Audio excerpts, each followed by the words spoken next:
نحمده ونصلي على رسوله الكريم أما بعد فأعوذ بالله من الشيطان الرجيم بسم الله الرحمن الرحيم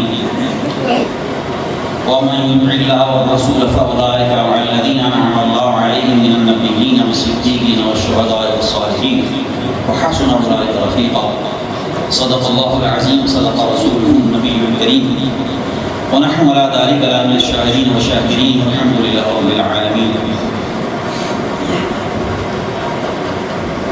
بفیضان غوث زمان قطب دورہ شیخ شاہ غازی حضرت الحاج خواجہ پیر ہارون الرشید رحمۃ اللہ تعالی علیہ بابا نگاہ لطف و شفقت حضور غوث زمان قطب دورہ محمد الارشاد حضور پیر ڈاکٹر غلام محمد گوہر نذیر گوہر صاحب مرکزی سجادہ نشین دربار عالیہ موڑا شریف.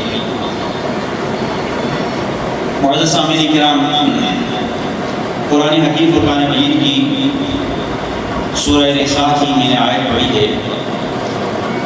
اللہ سبحانہ و تعالیٰ ارشاد فرماتا ہے جس نے اللہ کی اطاعت کی، رسول کی اطاعت کی، وہ نبیوں کے ساتھ، صدیقوں کے ساتھ، شہداء کے ساتھ ہوگا، اور یہ وہ انعام یافتہ لوگ ہیں اور ان کی رفاقت یہ کیسے ہی اچھے ساتھی ہیں.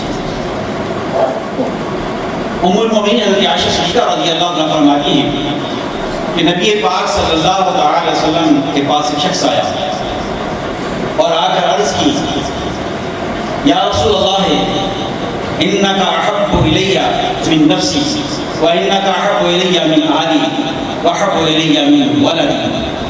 یا رسول اللہ صلی اللہ علیہ وسلم، میں آپ کے ساتھ اپنی جان سے زیادہ محبت کرتا ہوں، میں آپ کے ساتھ اپنے اہل سے زیادہ محبت کرتا ہوں، میں آپ کے ساتھ اپنی اولاد سے زیادہ محبت کرتا ہوں. میں گھر میں ہوتا ہوں تو میں آپ کو یاد کرتا رہتا ہوں، پھر جب بے چین ہو جاتا ہوں فما اصبر حتی آیاتیک فانظر الیک، جب گھر میں بے چین ہوتا ہوں، صبر نہیں ہو سکتا، تو پھر آپ کے پاس آ جاتا ہوں اور آپ آ کر دیدار کر لیتا ہوں. اور پھر یا رسول اللہ میں سوچتا ہوں آپ کو اپنی موت کے بارے میں اور آپ کی موت کے بارے میں، تو پھر بے قرار ہو جاتا ہے کہ کل قیامت کے دن آپ انبیاء علیہ السلام کے ساتھ جنت کے اعلیٰ درجوں ہوں گے اور میں روک لیا جاؤں گا، میں آپ پر دیکھ دیدار نہیں کر سکوں گا. اس لیے بے چین ہو جاتا ہوں، بے قرار ہو جاتا ہوں. تو ابھی نبی پاک صلی اللہ علیہ وسلم نے اسے کوئی جواب عطا نہیں فرمایا تھا حتیٰ نظر جبریل علیہ السلام بھی حاضر آیا کہ جبریل علیہ السلام یہ آیت لے کر آگے وَمَن يُطِعِ اللَّهَ وَالرَّسُولَ فَأُولَٰئِكَ مَعَ الَّذِينَ أَنْعَمَ اللَّهُ عَلَيْهِم مِّنَ النَّبِيِّينَ وَالصِّدِّيقِينَ وَالشُّهَدَاءِ وَالصَّالِحِينَ وَحَسُنَ أُولَٰئِكَ رَفِيقًا. کہ یا رسول اللہ، کہ جس آدمی نے اللہ کی اطاعت کی، رسول کی اطاعت کی، وہ ان انعام یافتہ انبیاء، صدیقین اور شہداء کے ساتھ ہوگا، اسے ان لوگوں کی معیت نصیب ہوگی. سورۃ الفاتحہ کے اندر جس دعا کا حکم دیا گیا تھا کہ اهدنا الصراط المستقیم صراط الذین انعمت علیہم، یا اللہ ہمیں سیدھے راستے پر چلا، ان لوگوں کا راستہ جو تیرے انعام یافتہ ہیں.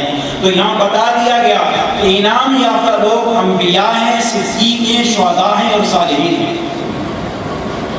صالح اس شخص کو کہتے ہیں جس کی نیکیاں زیادہ ہوں، گناہ کم ہوں. اور شہید اسے کہتے ہیں جو اللہ تعالیٰ کے دین کی صداقت جو ہے براہین کے ساتھ، دلائل کے ساتھ ہے، زبانی نہیں، اپنے عمل سے ثابت کرے کہ اللہ کا دین سچا ہے. اور صدیق وہ ہوتا ہے جو اپنے قول اور اپنے اعتقاد میں بہت زیادہ سچا ہوتا ہے.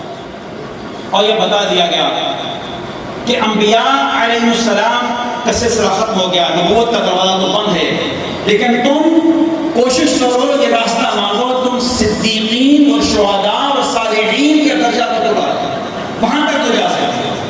اور وہ کون لوگ ہیں؟ سورہ حدید میں ارشاد فرمایا والذین آمنوا باللہ ورسولہ اولئک هم الصدیقون والشہداء عند ربہم لہم اجرہم ونورہم. کہ جو لوگ اللہ پر ایمان لائے اور اس کے رسولوں پر ایمان لائے، یہی لوگ صدیق ہیں اور یہی لوگ شہید ہیں اللہ کے یہاں، اور ان کے لیے اجر ہے اور خوب ہے۔ اللہ پر ایمان رکھنے والا، اس کے رسول پر ایمان رکھنے والا صدیق ہے، شہید ہے۔ وہ کیسا ایمان ہے؟ یوں تو سارے ہم دعویٰ ایمان کا ہے، اور وہ لوگ بھی اپنے آپ کو ایماندار ہی کہتے تھے، مومن ہی کہتے تھے۔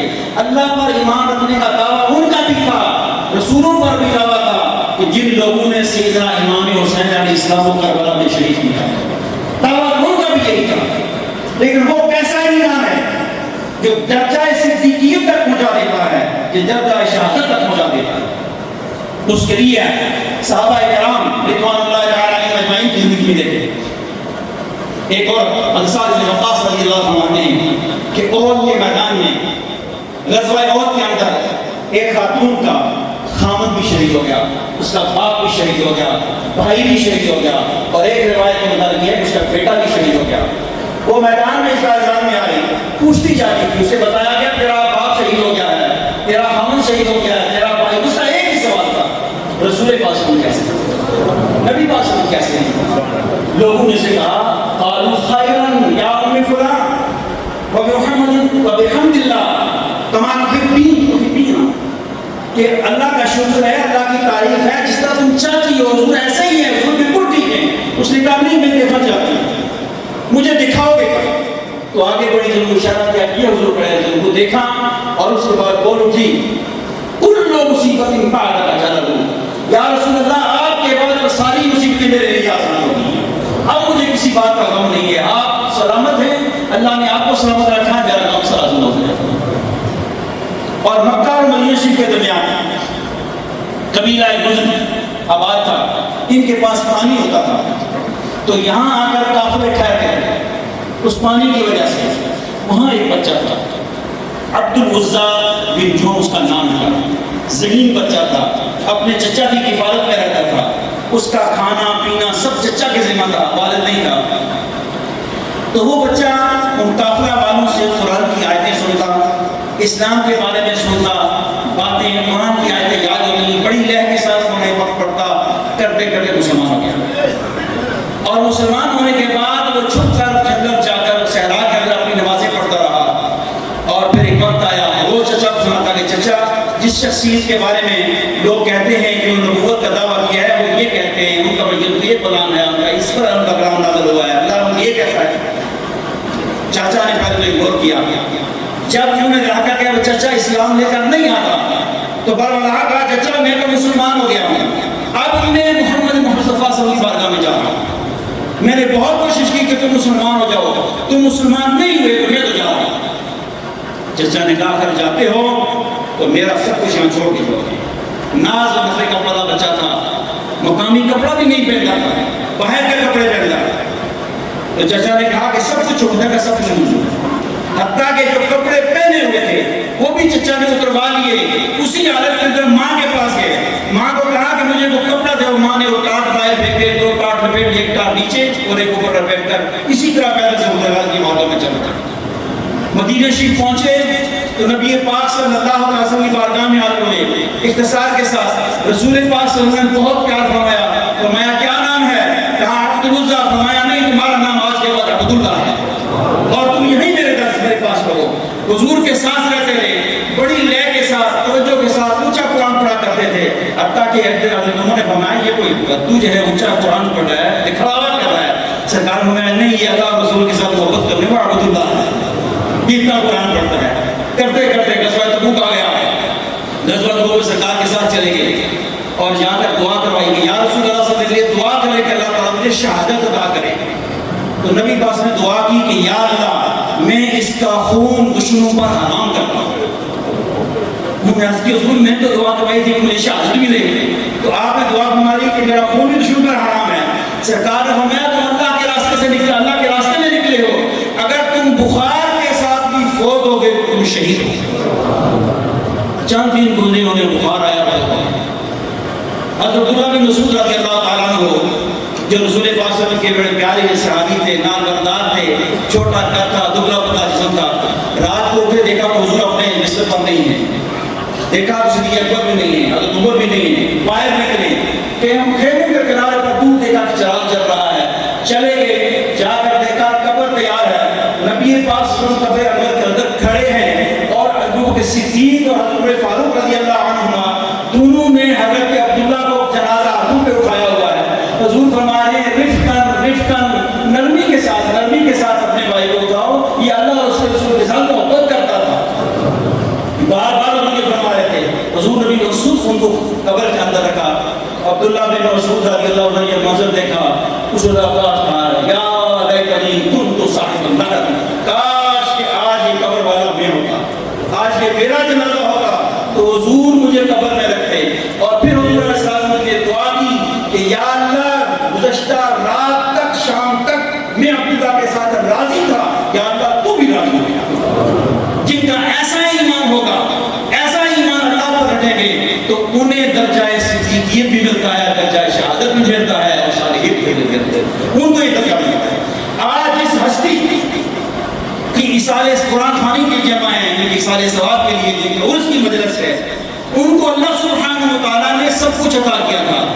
ان بادشاہت قائم کی تھی, اللہ نے ان کو بادشاہت کی, بادشاہ تھے, ان کی اپنی فوج تھی, اپنا اسلحہ تھا, اپنے وزیر مشیر سب کچھ تھا.